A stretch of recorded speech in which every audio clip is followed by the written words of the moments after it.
Hi, I'm Sailor Eric. On a weekday in mid-September, Schooner Perception bade farewell to her home port of 31st Street Harbor. Crewing for her owner and captain, Jordan, we sailed Perception to the mouth of the Calumet River and then motored to Crowley's Yacht Yard, where she would be demasted, stripped down, loaded on a truck, and then delivered to a private property. There, Jordan will undertake a 2-year refit project. Keep watching to hear Jordan's motivations and plans for sailing Perception, as well as to see her delivered through the Calumet River's 92nd and 95th Street bridges to Crowley's boatyard docks, where we will then remove her forestay and bowsprit. Before we get to that though, I will share some videos and pictures from Perception's last sunset sail across the Chicago skyline from a week prior. To my current subscribers, thank you for your support. Your following this channel means a lot and keeps me motivated to create more content. My own sailing aspirations have brought me and will bring me to many other places on the globe, and you have secured a front row seat for many upcoming adventures and how-to videos on this new sailing channel. Thanks for watching.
Sailing hiatus. The conditions are benign for delivery, with the wind between 5 and 10 knots coming from the northeast. The direction of our sail is southeast, so this will suit us very nicely. The crew was comprised of Gene, Joe, and myself, with Jordan as captain. We slowly and methodically backed out of the slip with little to no boat traffic or wind to contend with on this weekday in mid-September. As we headed out of the harbor, a vessel was coming in. There was enough room for the both of us, but the 31st Street harbor entrance does not necessarily give you a lot of room. It's a bit of a bottleneck. We raised the sails and settled in for our approximately 2-hour journey. The crew brought some food and refreshment, so it was a very comfortable couple of hours during which Jordan was willing to share some of his aspirations for the Schooner Perception.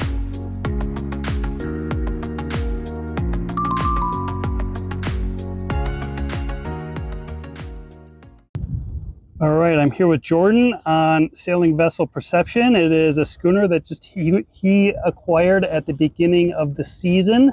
He had it delivered from Traverse City, Michigan, and brought it down here. And he's gotten familiar with her during the season, and this is the last sail. We are now delivering it to Crowley's. We're on the way to Crowley's boatyard, where he will eventually get it on a stand and then get it into a truck and ship it off to a private piece of land where he plans to work on it. Yep. How do you feel about this milestone day? It's like, you know, a bit of a farewell to Chicago here for a couple of years. Yeah, for sure. Well, bittersweet, you know. I mean, it's been fun. This summer's been really cool with it. But I'm also kind of looking forward to the refit. I like doing these projects, so which is fortunate because it's going to be a big deal. So I'm kind of, there's like a little bit of like, I don't want this to end, but it's also just, I want to get started on it. You know, I just want to get it down there and get started on it. Yep. So and that's kind of what I feel like. What is driving you? What's the goal? I like to restore this boat to pretty much like new condition, but the main reason why I think it needs, well, I need to put an extensive refit into it is because I want to take it to the Arctic, in particular, the Hudson Bay.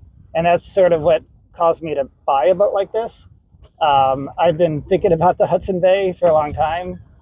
I mean, honestly, a long time. It's something that you see it on a map, and it's like, what is that place? You know? Yeah. And so you start learning more about it, and it's a really amazing body of water. The history of it, the ruggedness. It's probably one of the more remote locations I would say on Earth. It's also just like very few people have been up there, and I've been looking at other expeditions that have been up there, and it's very difficult to even find people who've done this. I think it's a proper ends of the earth type thing, and it's also a very beautiful area. It's just sailing to me it resonates to so many people in so many different ways, right? There's so many adventures out there that are offered to sailors, whether you live aboard for multiple years, with crossing oceans, going around the Horns or the Capes. There's just so many things that resonate with people. So it's just interesting to hear that in your case, it's up there. Yeah, I mean, and you know, there's like the Northwest Passage and there's that kind of stuff, which I don't know, it just seems like everybody's doing it as far as like the lack of it. I mean, I would like to do those things, but I'm not thinking about them right now. For me, like right now, like everything is Hudson Bay, you know, and like what happens after that? Maybe I'm done and I just sell the boat and go back to programming, you know. But good for probably you. Not, but I think it's also you know, it impresses me, the self-awareness. This is my passion, right? You're not doing it for what other people think you should be doing. You're doing it for the right reason. You know what gets you going. So I think that's great. What are like the main things you see that you need to do on this vessel to get her up to the next level? She needs a new engine. So I want to put probably like a Beta 85T in it. So I need to pull the existing one out and put the new one in, which means cutting up the deck to get access. I also want to pull the shaft, you know, and kind of make sure that's all good. I don't like the vibrations at some RPMs. I kind of want to figure out what they've done there and like what I can improve. So just the drivetrain in general. And then I need the paint system is 40 years old and it's failing, and I found some deteriorated plate along the stringers. And we had to replace some of that in Traverse before. You're talking about the hull. Yeah, right? The hull plate. Yeah. And so I want to get all the paint off, ultrasound basically every inch of the boat, find, you know, especially along the stringers, because you can tell that's where the deterioration is. And then anything that's below like 20% wastage, which is the rule by the Coast Guard, I'm going to cut out and put new plates on. So it's probably going to end up being a lot of like thin strips, basically, of plate I think I'm going to have to cut out. And then I'll put all new stringers in. They installed the stringers wrong on this boat, and I think that was a big problem. They installed them like they're L's, right? And they installed them with the up. It should be down. And so that accumulates water in there. And they had limber holes, but they got clogged over time. And so I think that's where all that came from. So also the paint systems are so much better now. You know, I'll be able to put a really nice paint system on. I mean, they did a good job, and I think they used the best stuff available in 1985, but you know, it's time. Now, we've had a couple conversations, and we just met. Like this is our fourth time sailing, right? But one time was on my Pearson, and the two other times were on Perception.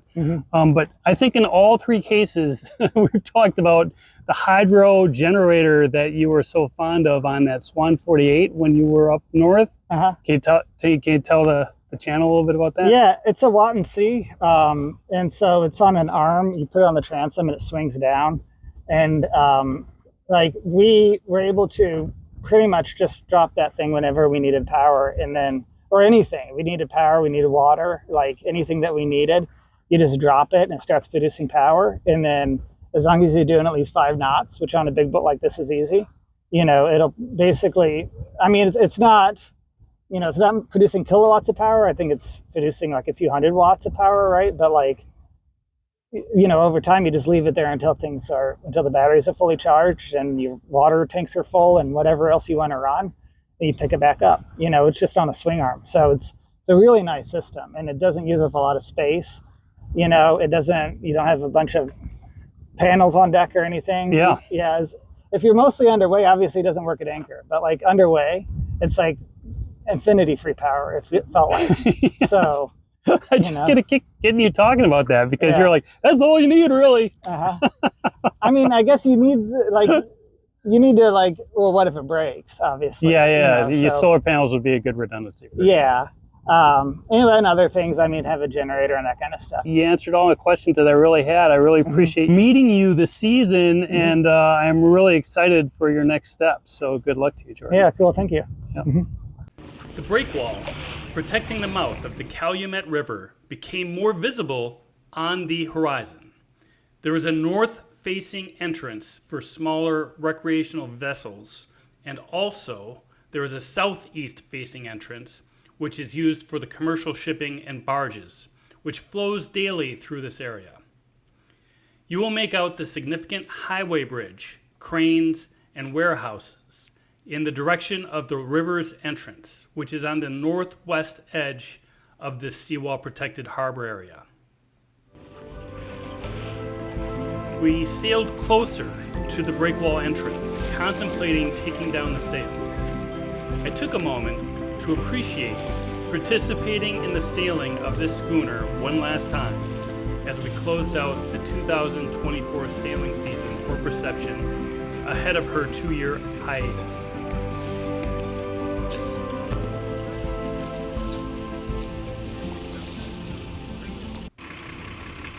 Approaching the breakwall, we turned on the engine and took down the sails.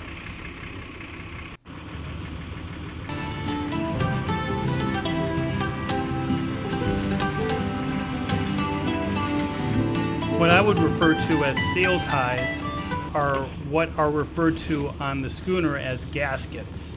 The gaskets are the short lengths of line that are used to bundle the sail after it's been lowered.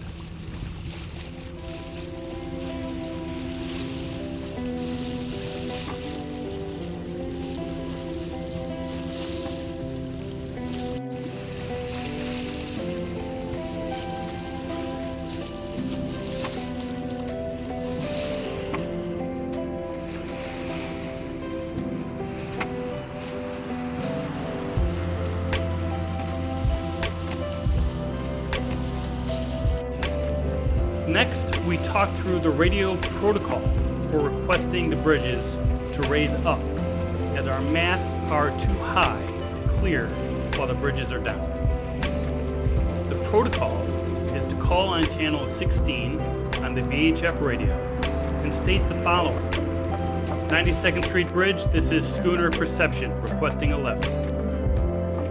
The bridge agent would then respond, providing guidance on the next steps and timing.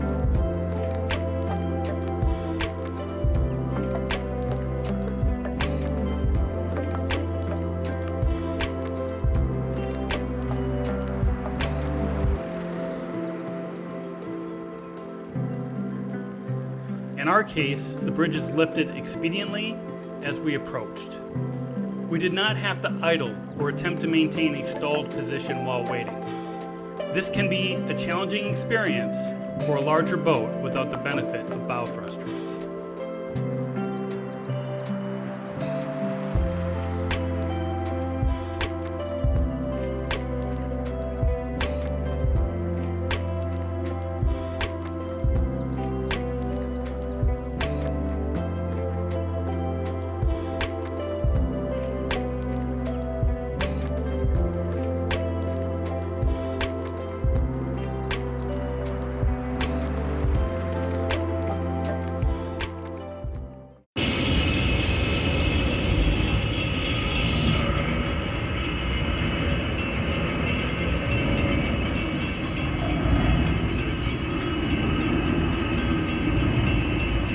Talk to them yet? I haven't.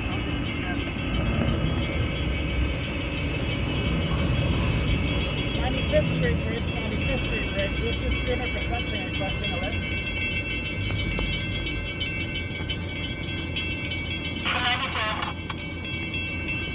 95th, this is Schooner Perception requesting a lift.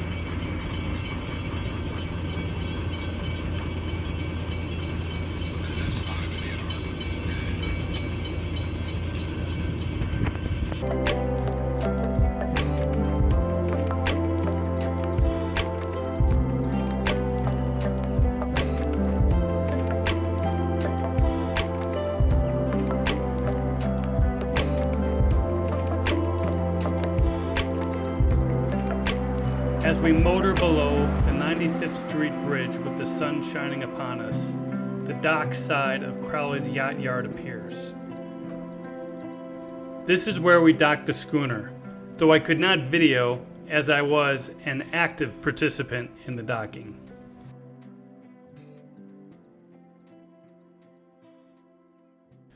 As an owner and captain of my own sailing vessel, I understand the motivation for a captain to leverage the crew members to help address any jobs requiring more than one person in order to get the vessel ready for being hauled out and winterized. Jordan's main objective was to remove the bowsprit, which he went over with me prior to departing 31st Street Harbor earlier in the day. So for the bowsprit, we have to take the furler off, which is going to be the biggest pain in the butt. Yeah. And then you take this, take the push pit off, or the pulpit. And then...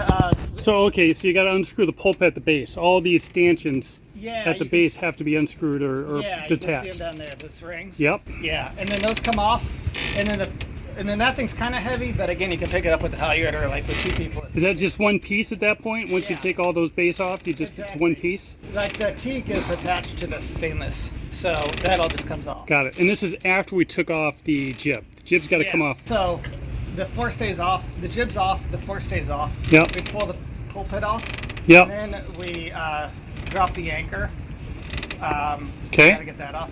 And then the rest of it's pretty simple. It's just you gotta undo, the two whisker shrouds. Yep. And the bobstay. And then after that, the bobstay is this chain? Yeah, the chain. Yeah. And then once those things are off, it's the thing's loose, and then you just gotta tie the halyard around it and push it out until it clears, that piece of wood there. Yep. And then pull it back on deck. That's all we got to do. Cool. Yeah. Okay, we just let down the halyard of the Genoa, and now Jordan is taking some pliers to the shackle for the tack so we can fold away this Genoa from the schooner.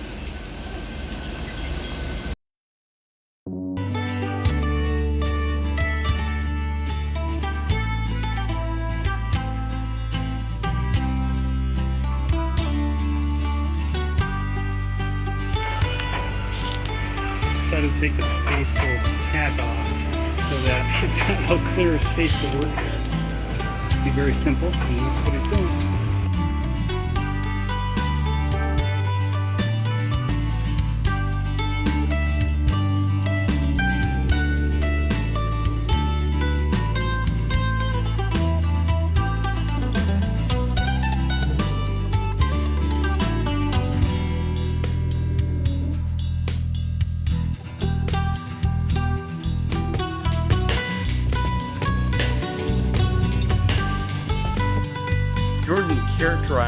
this work as a 2-hour job, which I have to share, I was a little skeptical about. I've seen jobs like this run into unforeseen snags, which can turn 2 hours into multiple days. A single corroded fastener can cause a hard stop on a job when talking about boat work.